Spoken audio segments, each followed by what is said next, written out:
বন্ধুরা তোমরা কেমন আছো? ভালো আছো? সুস্থ আছো? এই কামানা নিয়ে আরেকটা ব্লগ চালু করছি।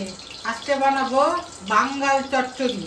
দেখো, সাদা সাদা তেলের ভেতরে কি করলাম, আমি কালো জিরা ফোড়ন দিলাম। দেখো, এই মরলা মাছ আর ছোট ট্যাংরা দেশি, এটা আমি লাল লাল করে ভেজে নিয়েছি। এখন এই সবজির ভেতরে আমি কী নিয়েছি দেখো, আলু, বেগুন, শিম, পেঁয়াজকলি, মূলো আর বাঁধাকপি, এই যে এরকম করে কেটে নিয়েছি। কেটে নিয়ে এখন দেখো কি কেমনে বানাচ্ছি।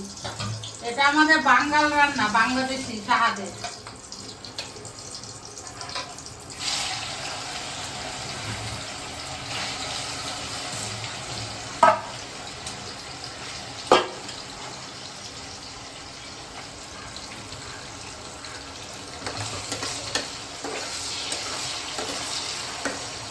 তেল গরম হয়ে গেছে, এখন আমি তরকারিটা ছেড়ে দেবো।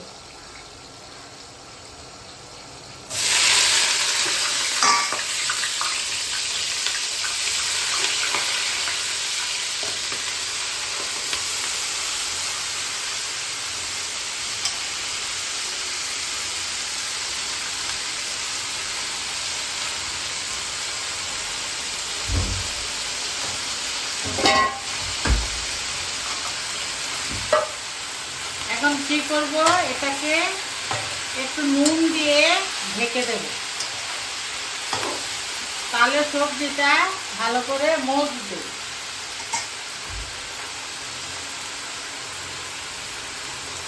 দেখো, নুন দিয়ে দিলাম পরিমাণ মতো।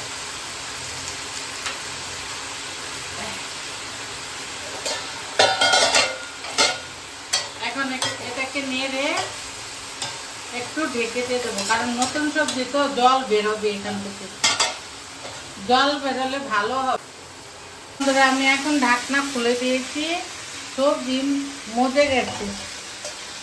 এখন আমি এর ভেতরে এক এক করে মশলা দিয়ে দেব। মশলার ভেতরে আর কি, এই হলুদের গুঁড়ো,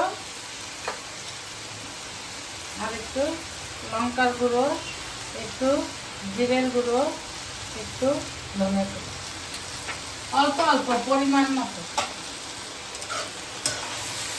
এখন আমি কাঁচা লঙ্কা ছেড়ে দেবো।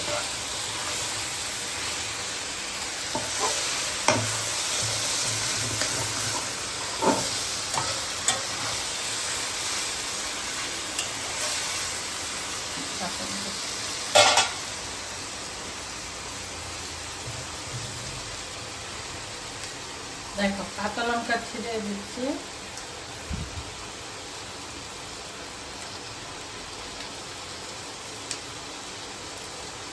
ব্যাস হয়ে গেছে, এখন ভাজা ভাজা হবে।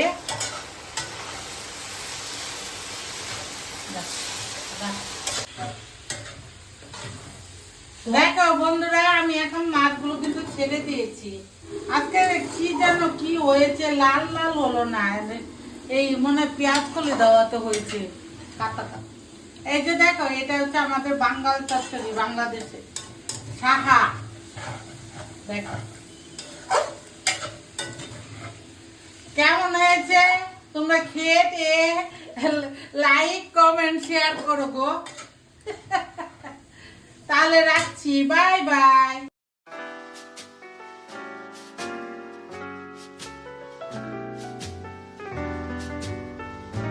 The world's greatest authority in modern day.